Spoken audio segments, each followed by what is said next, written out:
Eve from British Garden Centres here, and if you want a really vibrant and colourful garden next spring, then now that October's here, it's officially time to get planting your spring flowering bulbs.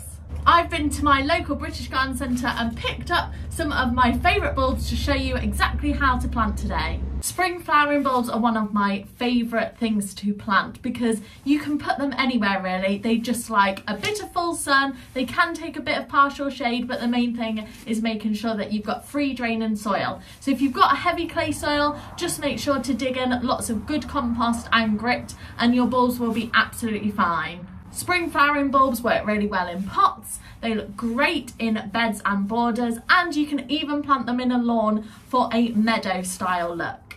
My absolute top tip when planting spring flowering bulbs is to buy and plant more than you need. They look so much better when they're en masse. So if you're planting in a pot or in a bed, you can cram more in than you think you can.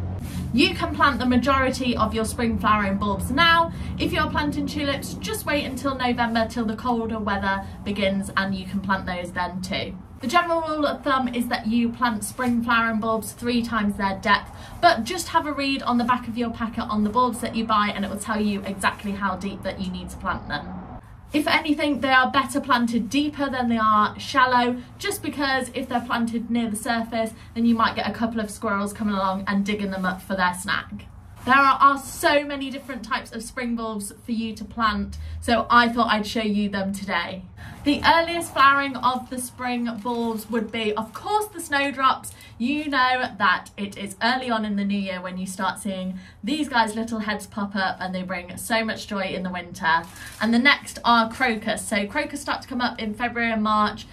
They look absolutely fabulous in a lawn. As well as your classics, in around April, May time, you will also have flowering your Dutch irises, your bluebells, so I've got the native ones here, the English bluebells, and snake's head fritillaries. Definitely worth me mentioning grape hyacinths. Now, as well as your normal hyacinths, you've got these. So these are slightly smaller versions. They're like mini little hyacinths, and the other name they're known as is muscari. I plant these absolutely everywhere. They're great for underplanting your bulbs like tulips and daffodils. And then, of course, you've got the absolute classics, your daffodils. There's nothing cheerier than seeing these pop up in March, April time. There's so many different varieties to choose from and they're super easy to grow. Daffodils are also great for multiplying every year once you've planted them. So if you want to plant them in a lawn over time, they will naturalise and look like a lovely meadow. Now, of course, if you want to have a really colourful garden in April, May, June time, then tulips are the things that you're going to want to plant. These provide an excellent, vibrant colour to your garden. You can get so many different varieties. You can get a mixed bag. You can get ones that will flower slightly earlier or later. You've got the double varieties. You've got the parrot varieties, which are really funky. We've of course got the bicolour and also the fringe tulips, as well as your normal ones.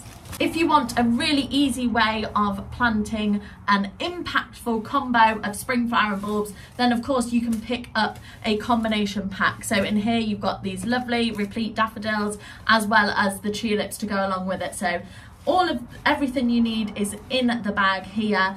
You can read the instructions on the back, and this is going to create a really nice colour combination in your garden. And then to finish off your spring flowering bulb display, you've got your alliums. So many different types again. You've got your classic ones, you've got your mixed bag of different ones. These guys are great for adding height into your garden, but also filling the colour gap in the May-June period. And now it's time to show you how to plant them in pots, beds and borders, and your lawn. Planting your spring bulbs in a pot could not be any easier. All you need to do is get a nice big pot and then fill it with some peat-free compost. You want to mix some grit into your compost. I've done about a half and half mix just because spring flowering bulbs absolutely love free draining and soil. So I've added my peat-free compost and grit, and now I just need to give it a good mix. Time to add some bulbs. So I am layering my spring flowering bulbs in this pot in something that's called a bulb lasagna. So this is when you take your latest flowering spring bulbs and you plant them in the bottom of the pot, and then as you move up, you move on to your earliest flowering. So I'm planting my tulips, here they are, and then I just need to cover them with a layer of more peat-free compost, and then I'm going to add in my daffodils. So I add them in one by one, and you always want to make sure whatever spring flowering bulbs you're planting that it's the pointy end that's facing up. Just need to finish with another layer of compost, and then to finish it off I'm adding some autumn winter bedding. So I've chosen these pansies and violas just to add an extra bit of colour now into my garden. If you don't want to do this, you can just top it with grit for a neat finish, and all you need to do now is give it a water and place it in a sunny spot, and that's it. If you are planting your spring bulbs in a lawn or in your beds and borders, then you are going to want a bulb planter. Now there's many different ones to choose from, and it will depend on the size of bulb that you're planting. A lot of them will have measurements on them as well, so you know how deep you are planting your bulbs. Bulb planters are really simple to use. If you've got heavy clay soil, remember to add in a bit of grit. To plant, all you need to do is use your bulb planter to make a hole in the lawn by pushing down on it firmly, making sure to save the plug of earth you've taken out. Place your bulb in the hole, pointy end facing up, and then replace your piece of turf or soil over the top.